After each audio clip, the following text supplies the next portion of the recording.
দর্শক, আপনাদের আজকের বাজারের ইলিশ মাছের প্রাইসটা জানানোর চেষ্টা করবো এবং পাশেই পাঙ্গাস আছে। তো বড় ভাই, ইলিশ মাছের কোনটা কত দাম? ইলিশ মাছের তিনটাতে কেজি, এগুলা 750 700।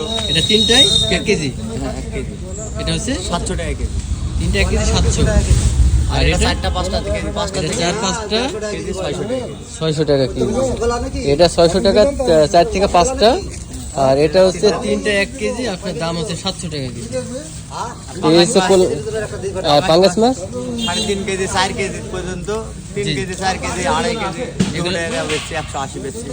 আচ্ছা, 200 টাকা কেজি, 180 টাকা কেজি। আপনার খাসমত্রাপুর বাজারের তুলনায় এখানে মাছের দাম বেশ কম আছে। আপনারা চাইলে কল্যাণপুর বাজারে শুক্র মঙ্গলবার বাজারে এসে আপনার ভাইয়ের কাছ থেকে মাছ আপনারা নিতে পারবেন। এই মাছের সাইজ কিন্তু বেশ বড়, 5টাতে 1 কেজি, 4 থেকে 5টাতে 1 কেজি, আপনার দাম হচ্ছে 600 টাকা কেজি। আর এটা হচ্ছে আপনার 3টাতে 1 কেজি, কিন্তু দাম হচ্ছে 700 টাকা কেজি। তো মৎস্যগড়ের তুলনায় বেশ দাম কম, আপনারা চাইলে এখানে এসে মাছটা নিতে পারেন।